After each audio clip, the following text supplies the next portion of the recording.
today's hearing, a big topic of discussion, fraud. IDES just announced cases shot up by another 500,000 in less than a month, now totaling 1.1 million fraudulent claims.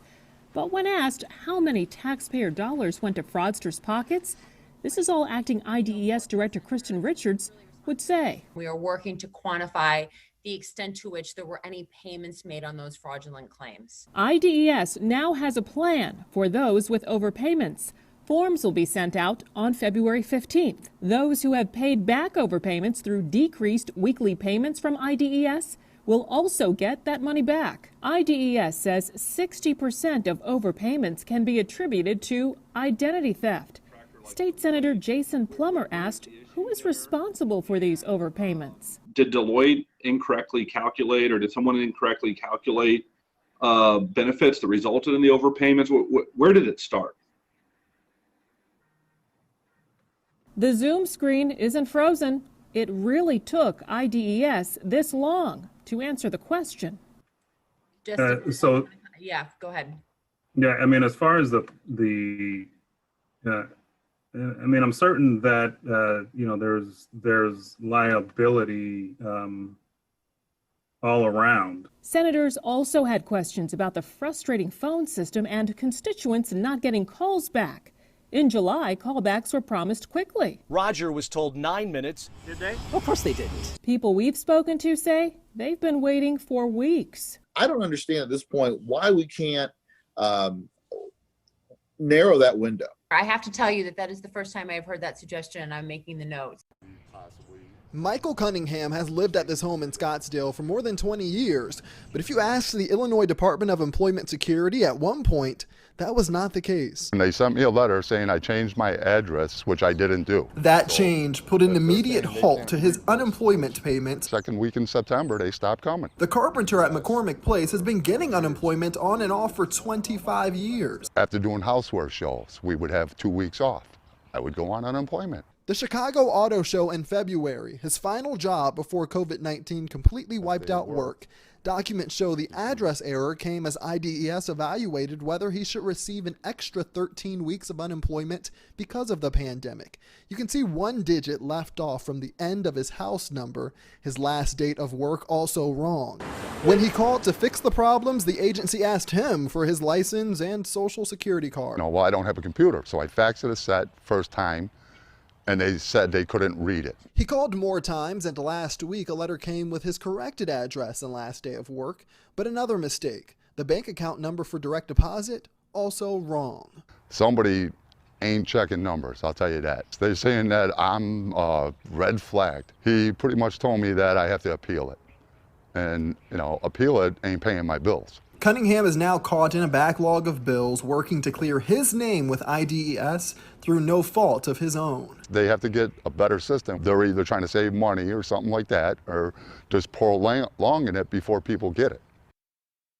People call it a failure. They say it's a failure. Look, the pandemic continues, and people have lost jobs even over the last several months. So it's not like something happened a year ago and we're still dealing with the thing that happened a year ago. It's an ongoing challenge for the state. An acknowledgement from Governor J.B. Pritzker that unemployment claims, concerns, and callbacks continue to plague the agency. The Illinois Department According to our latest public records request, more than 142,000 phone numbers were still sitting in the Illinois Department of Employment Security's callback queues. We're a year in. Why is this still happening?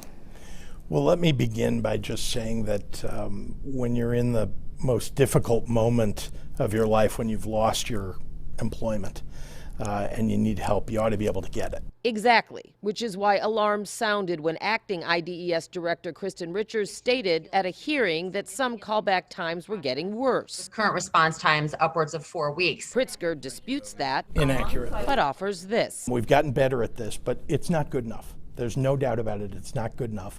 And that's why we continue to apply people, technology, dollars to fixing the system and making it easier. Another issue hammering the system is fraud. In January, Illinois' Attorney General joined a multi-agency task force to try and stop it. No update on the task force that was formed several months ago. It's not my task force, as you know. What the important thing about it is that we're going after the fraudsters themselves. That's the most important thing we can do, is to go catch those folks or stop the fraud from occurring. I haven't had benefits in going on 3 months now. Alexander Flores worked at McCormick Place, which, due to the coronavirus, had conventions canceling in early March. Soon after, it shut down completely. Flores received unemployment benefits only until November, and he's been trying to reapply ever since. And I'm just having problem after problem after problem. I'm on the call list. I get called back. It gets dropped. They don't call you back. Nobody seems to have an answer. How badly is this hurting you? I'm literally 3 months behind in rent. Thankfully, my landlord is being understanding, but that's only going to go so far because he has bills to pay too. The second federal stimulus bill passed in December entitles Flores to another 24 weeks of unemployment benefits, but he's still stuck in limbo. Flores isn't alone. The I-Team has received numerous calls and emails from people in the same situation, waiting. Unfortunately, when this law was passed, Congress enacted the bill on December 21st, but President Trump delayed signing the law until December 27th, which allowed those benefits to lapse. And it's not as easy to reinstate those programs. It's not as easy as flipping a switch. It can take weeks of coding. Alex Tapia of the National Employment Law Project says most states are having this problem. In Illinois, the unemployment system is difficult to navigate even in the best of times. For Illinois, their system was modernized in 2010, but still we're talking about 11 years ago. Tapia also says federal funding for states' unemployment systems fell short when needed most. The funding for administrative funding and unemployment was the same as a fiscal year 2001. So states started this with record low funding, record low staffing, and then when it literally flipped overnight, even the best of states couldn't have been prepared. We sent Flores' information to the state. It won't comment on specific claimants, but says in general, claimants should continue to certify and monitor the IDES webpage. Also saying it's trying to get back to people as quickly as possible to help with their lifeline in jeopardy, and that providing extended benefits is complicated, done on a case-by-case basis following federal guidance. IDES says adding extensions can depend on a dozen scenarios, like when you exhausted the benefits, which program you were originally receiving benefits from, and which program you are eligible for in the future. And as with any claim, not everyone qualifies. Adding to the complications, when the federal extension was signed December 27th, IDES says it had to recode its system and test it for accuracy. The delay created another spike in call volume. The extended benefits end March 14th, but there will likely be a second extension in the next federal package, which will create another complex transition. There's no work. I mean, what is this person supposed to do? If you are having trouble reapplying for unemployment, experts say you could contact free legal services like student law clinics for help. Also, reach out to local legislators. If you belong to a union, it may also be able to help. People in unions, experts say, are twice as likely to get their benefits. Hey everyone, it's Andy here from Saving to Invest, and I just wanted to publish this short video to give an update from IDES, which is the Illinois Department of Employment Security that manages the state of Illinois' unemployment systems, which includes the enhanced unemployment programs rolled out as part of the Continued Assistance Act. I've been getting a lot of comments and questions across my different social media channels and website, savingtoinvest.com. And I just want to give a quick update to where things are at. They have not been very good about being transparent around some of these extended 11 weeks for these new federal programs. So I just wanted to give a quick update here from their site, and I thought I'd just highlight a few items that have created some confusion with my viewers and readers. So obviously the bigger program was the $300 unemployment FPUC. This has been implemented, as in most states, it's available if you have an active claim, and that's the critical point. A lot of people, unless you have an active PUA or PUC claim, which is not the case for those who've run out of benefits or have exhausted their existing benefits under the CARES Act and were unable to get the extra 11 weeks, they won't be getting the $300 payment. This has to all be, you have to earn at least $1 of regular or federal unemployment to get the $300. So that was one question people were getting. That's why you're not seeing the $300. You need to be getting one of these other programs as well. This program is available now. As soon as you're able to certify for the other programs, you will get retroactively paid to the week ending January 2nd. It is for 11 weeks. It goes till March 13th. There is no phase out period for this $300 unemployment. It actually ends March 13th, unlike PUA and PEUC, which do have a phase out period till April 10th for those with existing weeks left. So the biggest program, PUA, which is for those people who don't qualify for regular unemployment, freelancers, gig workers, those kind of people. This program is actually had some challenges with rollouts. As you can see here, there's different categories of claimants that the system is being rolled out by IDIS. So those who had existing weeks prior to the December 26th, and this date, December 26th, is important because that's when the original 39 weeks under CARES Act ended. So that's the expiry of that program, and the new program, which was funded under the Continued Assistance Act. You may hear that word, or the COVID relief bill, same thing. That was extended for 11 weeks from the week of December 26th to Jan 2nd. So week ending Jan 2nd is what you may see in some places. So that's the period. That date is really important. So those who had exhausted their PUA benefits, who had continued benefits, they could keep claiming until they exhausted their existing weeks, and then they would get the 11 weeks once IDIS notifies them. And that's an important one. It's all being through the notifications, which means it's a pretty manual process. Now, there were new requirements put in by the Continued Assistance Act for PUA. You have to do more identity verifications, documentation requirements to prove your wages, just as to address some of the fraud and the like that people had used the PUA program for before who shouldn't have got it. So the new legislation had some tighter restrictions, and so that's what's taken some longer for some weeks to roll out. And I have a few videos I posted on the PUA challenges. But those people, as of the week of February 11th, a lot of them February 1st, have already been getting notices to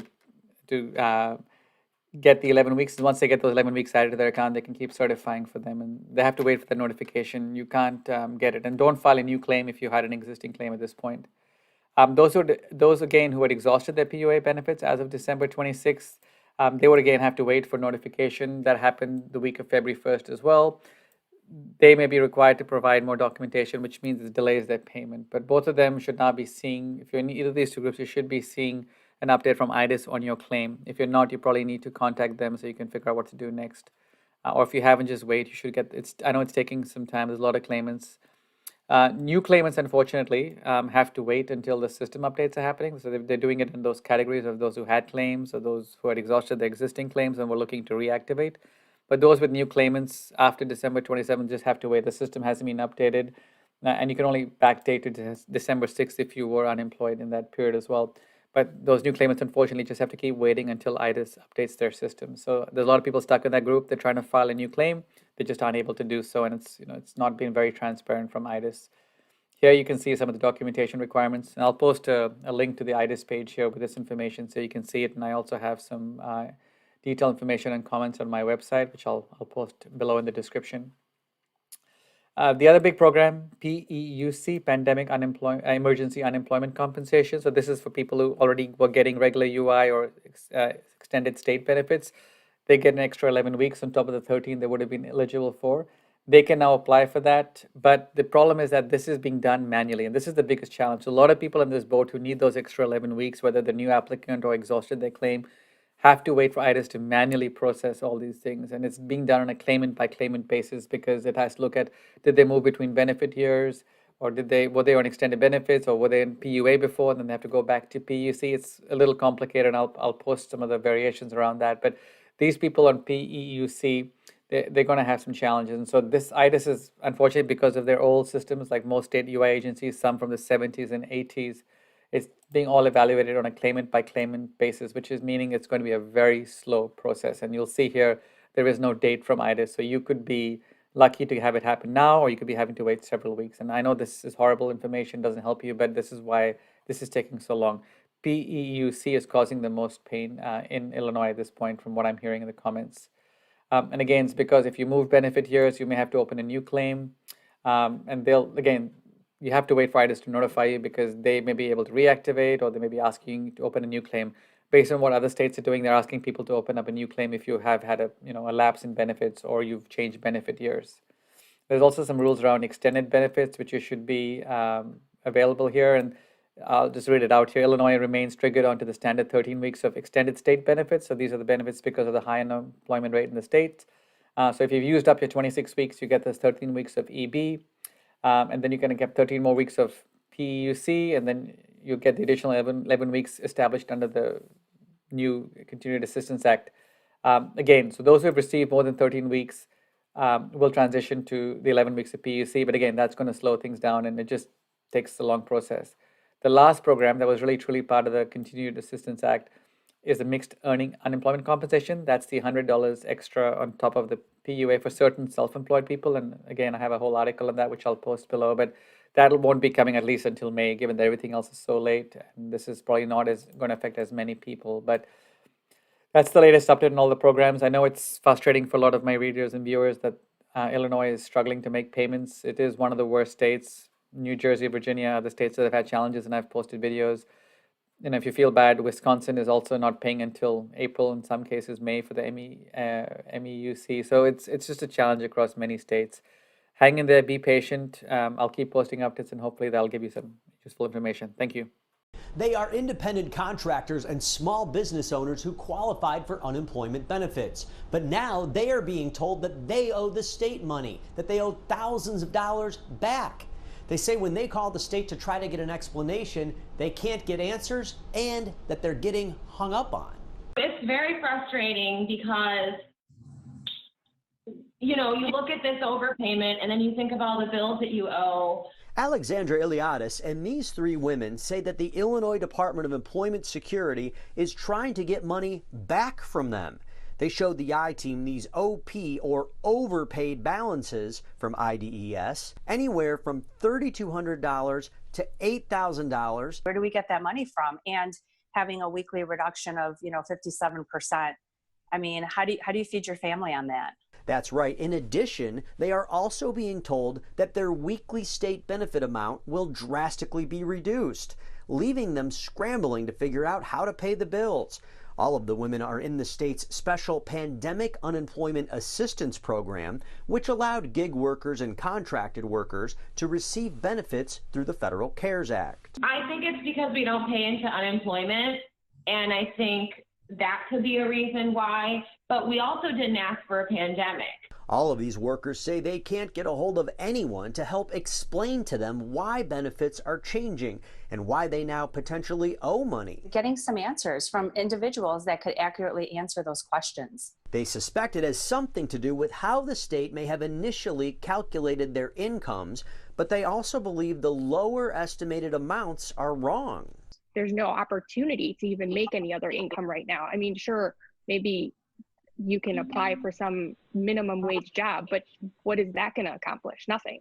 Simona Roganovic runs a corporate limo service, which is getting no business. Others are in similar situations. It's unbelievable. I don't know what to do. Like this business owner with a spa and massage storefront. Were you able to reopen yet? If you can call this, yes. So basically reopened, but there's not much movement.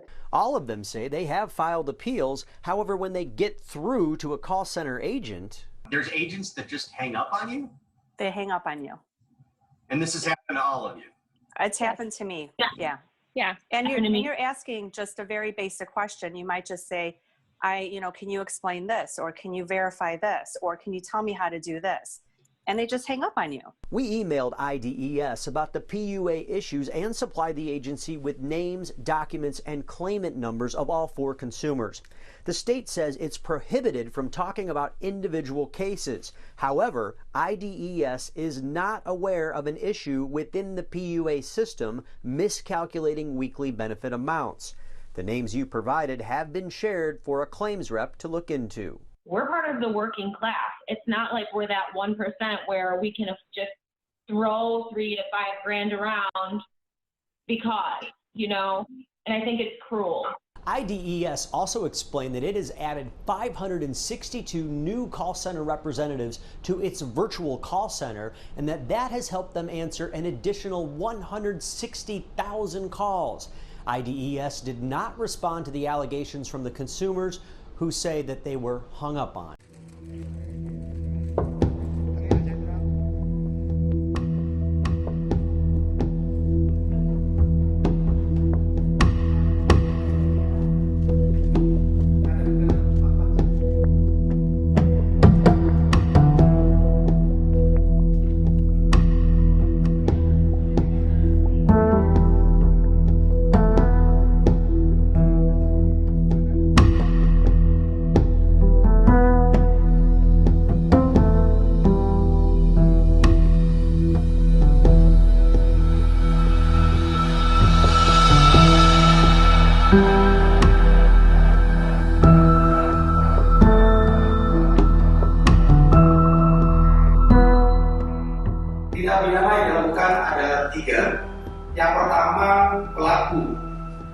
membuat website palsu.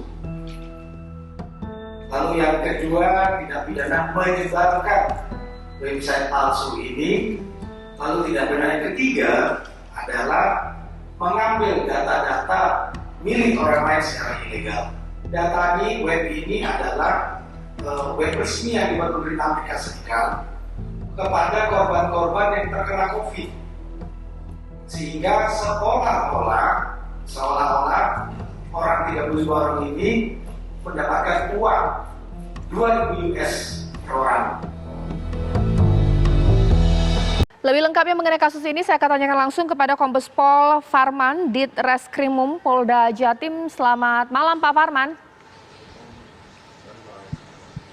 Selamat malam Mbak. Ya Pak Farman, bisa dijelaskan sebenarnya posisi dan keterlibatan dari 2 WNI dalam upaya atau berhasilnya mereka membobol dana bansos di Amerika ini seperti apa? Iya Mbak, memang kami ada menangani tentang pemalsuan website US government ini. Kemudian ada 2 tersangka yang kami tangkap. Satu dengan inisial SFR. Ini perannya adalah sebagai orang yang memblasting SMS, di mana dalam SMS tersebut sudah ada domain dari website palsu yang telah dibuat. Sedangkan MZM itu tugasnya adalah membuat website yang seolah-olah asli website negara bagian dari pemerintah Amerika Serikat. Seperti itu Mbak. Baik Pak, kalau secara logika awam saja ya, pastinya kalau website resmi atau mungkin alur penerima bantuan di Amerika pasti ketat sekali. Kok bisa ya Pak ya warga negara kita itu bisa membobol atau melakukan hacker lah istilahnya kepada website tersebut. Mereka ini terlatih atau bagaimana?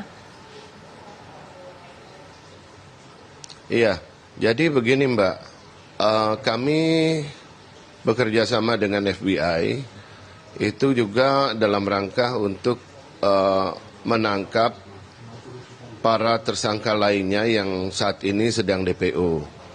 Yang kami duga berdasarkan hasil pemeriksaan kedua tersangka merupakan warga negara asing. Tapi kami juga belum memastikan apakah warga negara asing ini kewarganegaraan negara mana, kita belum bisa pasti. Nah, masing-masing tersangka ini memiliki peran tugas yang berbeda-beda. Tadi saya sampaikan MZM ini tugasnya membuat homepage palsu, kemudian tugasnya SFR adalah memblasting SMS kepada warga negara Amerika yang isi SMS tersebut ada domainnya. Kemudian ada satu peran lagi yang dilakukan oleh tersangka yang kami DPO ini adalah untuk membobol, jadi data yang sudah diambil oleh SFR ini kemudian diserahkan kepada DPO. Dari DPO inilah yang kemudian menggunakan data-data yang sudah dikolek oleh SFR ini untuk membobol sistem dari PUA milik US government itu, Mbak. Baik, Pak. Sebenarnya 2 pelaku warga negara Indonesia ini yang sudah ditangkap, dari keuntungan mereka melakukan scammer atau scamming ini memang sudah mereka nikmati, karena 420 juta sudah mereka dapatkan, begitu Pak? Iya, jadi masing-masing peran ini mendapatkan keuntungan yang berbeda-beda. Seperti MZM. MZM ini mendapatkan keuntungan sekitar 60 juta atas kerja yang dia lakukan, yaitu membuat homepage palsu ini. Sedangkan SFR ini karena perannya cukup banyak, sehingga dia mendapatkan keuntungan lebih kurang 30.000 US dollar atau sekitar 420 juta rupiah. Ini karena sudah melakukan memblasting SMS dan mengkolek data dari warga negara asing tersebut, Mbak. Oke, Pak, kalau total dana yang dicuri, mereka dapat sudah dinikmati. Oke, Kalau dilihat dari total dana yang dicuri kan atau yang diambil kan ada 870. Baik Pak, mohon maaf. Mungkin Iya. saya terlebih dahulu. Kalau melihat ada dari 20.000 juta SMS yang di blasting. baik. Berarti mereka ini posisinya Kemudian hanya ada suruhan, Pak. 30.000. Mereka bekerja sama bertiga. Baik. Nah, Pak, bagaimana proses interaksi dan juga bantuan yang dilakukan oleh FBI mengingat bahwa ini masih dalam lingkup yurisdiksi hukum Indonesia juga, Pak? Iya, kami Polri, khususnya Ditkrimsus Polda Jatim, untuk sementara ini hanya menangani peran dari kedua warga negara Indonesia, yaitu membuat homepage palsu, kemudian menyebarkan, memblasting homepage palsu tersebut, kemudian mengkolek data identitas orang lain tanpa izin yang bersangkutan.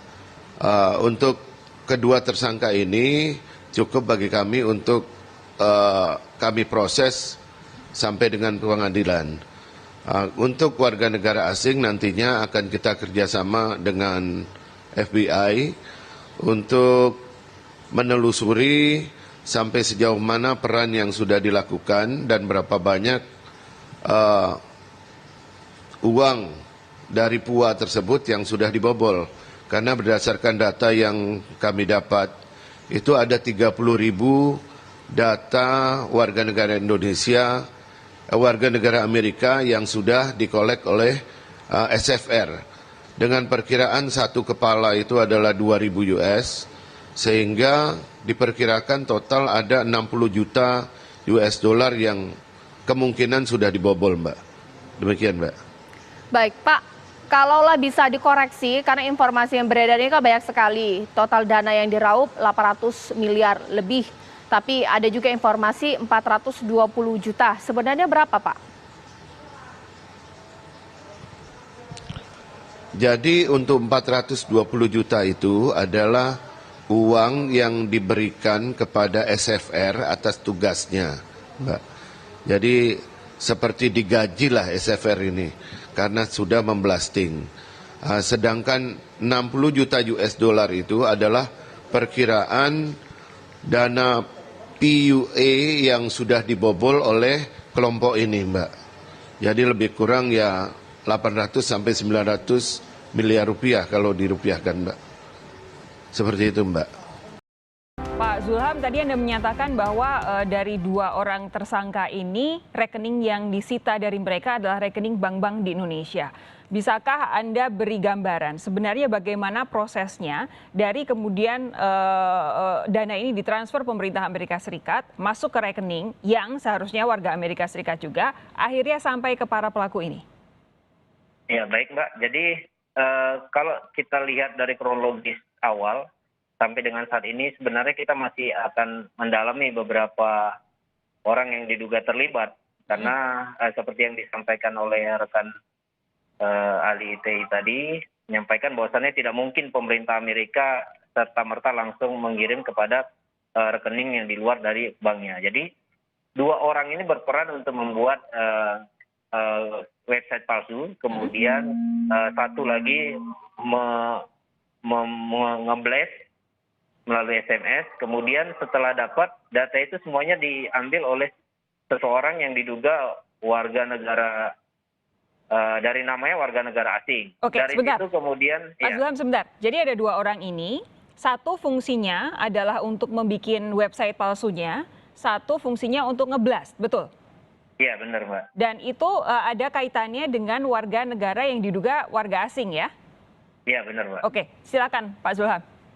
Nah, kemudian kita sekarang lagi kerjasama dengan FBI untuk mencari keberadaan dari pengembangan kasus yang akan kita kembangkan untuk memastikan berapa jumlah korban dan modus operandi seperti apa. Karena memang benar dari analisa teman kita tadi, tidak mungkin warga negara Amerika itu mengirimkan langsung ke rekening di luar dari pemerintah. Amerika. Pak Zulham begini, tadi Anda bilang bahwa 2 di Indonesia dan 1 diduga warga asing. Ini domisilinya sejauh ini disinyalir di mana? Apakah di Amerika Serikat?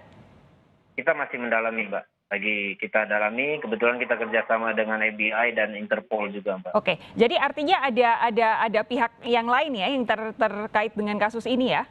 Ya, dugaan sementara ada, Mbak. Karena kalau kita lihat dari peran 2 orang yang kita amankan ini, perannya seperti yang saya jelaskan tadi. Oke, apakah artinya misalkan 2 orang yang ada di Indonesia ini dibayar atau mereka membayar si 1 orang yang diduga warga asing ini? Yang pasti mereka dibayar. Mereka dibayar. Mereka ini siapa? Yang 2 orang ini ya? Yang 2 orang ini dibayar. Dibayar. Oke, jadi fungsinya mereka memang bayaran, bukan otak kejahatan yang besarnya begitu? Ya, dari hasil penyidikan sementara seperti itu, Mbak.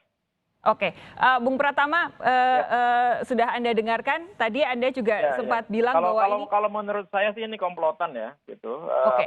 Komplotan dengan pembagian tugas masing-masing, ada yang buat web phishing, ada yang ngeblas, kemudian ada yang buat nomor rekening bank di sana, ada yang membuat akun Bitcoin untuk transfer ke Indonesia, ada banyak lah gitu. Ini saya pikir komplotan gitu, begitu mereka terima uangnya kemudian dibagi-bagi gitu.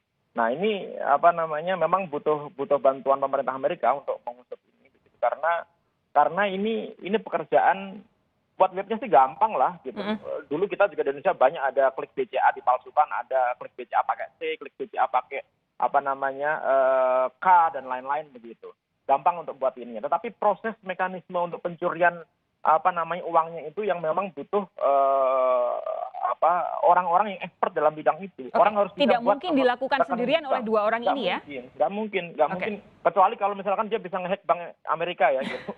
Dengan data itu dia ngehack Bank Amerika, buat rekening setahu dia gitu, kemudian meminta pemerintah transfer ke rekening itu, mungkin bisa jadi juga gitu. Jago banget kalau kayak gitu. Kemudian blasnya, masalah blas ini juga nggak main-main, 20 juta orang, gitu. Misalkan 1.000 perak lah gitu, 27 miliar loh untuk beli token SMS blast gitu. Itu nggak murah begitu, ya kan? Nah, kalau ini nggak komplotan besar, bisa jadi mungkin layanan blastnya juga dihack gitu. Oke. Dia nge-hack layanan blast, kemudian dia mengirimkan SMS suka-suka dia gitu di negara Amerika gitu. Karena ini melibatkan uang yang tidak sedikit gitu. Oke, pokoknya intinya dari penjelasan Pak Zulham dan dari analisis Bung Pratama adalah bahwa ini pasti dikerjakan oleh komplotan ya, tidak mungkin hanya 2 orang yang sendirian ya. Dan yang perlu kita waspadai, Mbak, di Indonesia ini juga kita harus hati-hati karena phishing itu selalu menjadi top 5 gitu kejahatan internet, kejahatan di dunia maya.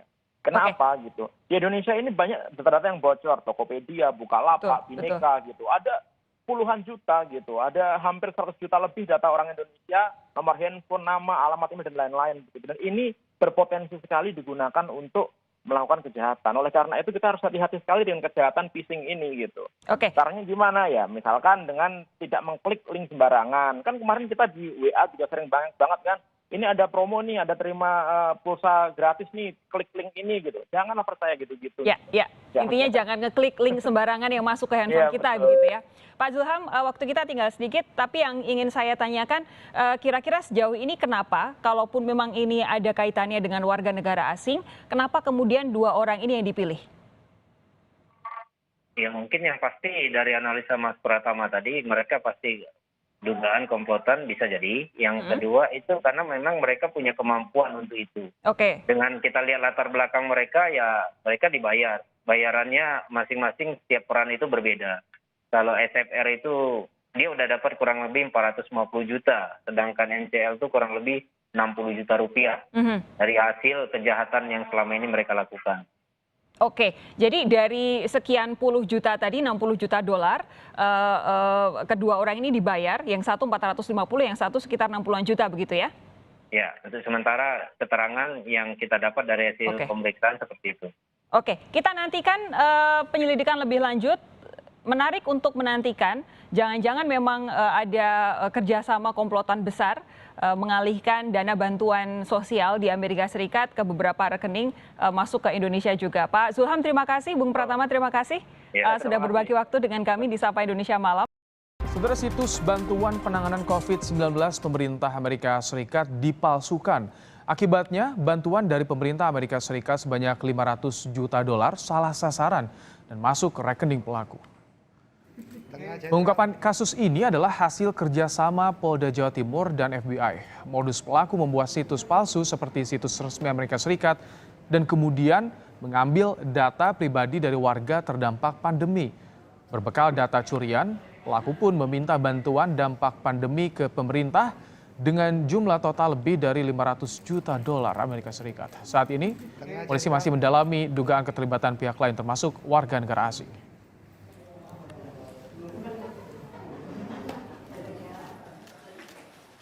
Pelaku pemalsuan situs bantuan COVID-19 pemerintah Amerika Serikat ditangkap di Jawa Timur bermodal data warga Amerika Serikat yang terdampak pandemi.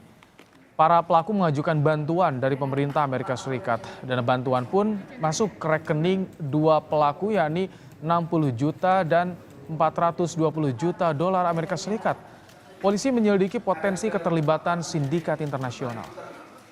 60 juta. Lebih jelas tentang pemalsuan situs bantuan COVID-19 Amerika Serikat, saudara kita tanyakan langsung ke Direktur Reserse Kriminal Khusus Polda Jawa Timur, Komisaris Besar Farman. Selamat sore, Pak Farman. Selamat sore, Bang Ibrahim. Baik, Pak Farman bisa diceritakan kembali bagaimana sebetulnya awal pengungkapan pemalsuan situs ini, Pak Farman?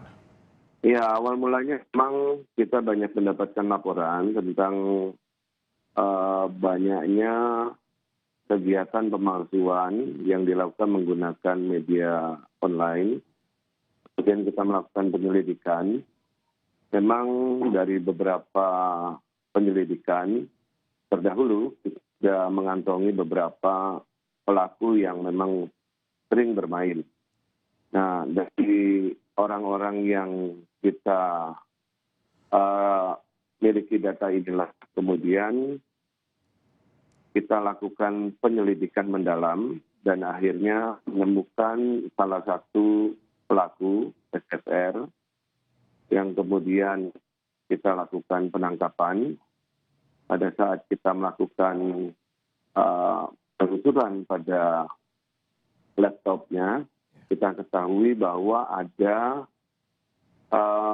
website yang diduga palsu milik pemerintah Amerika Serikat.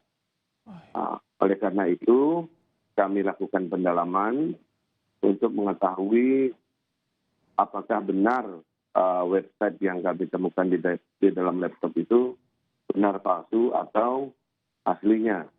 Hasil penyelidikan yang kami lakukan diketahui bahwa bersangkutan memang memalsukan website tersebut atau sering disebut dengan scam page, ya, bersama dengan dua orang temannya. Kemudian kami juga melakukan penangkapan terhadap seorang terduga pelaku lainnya, MRS.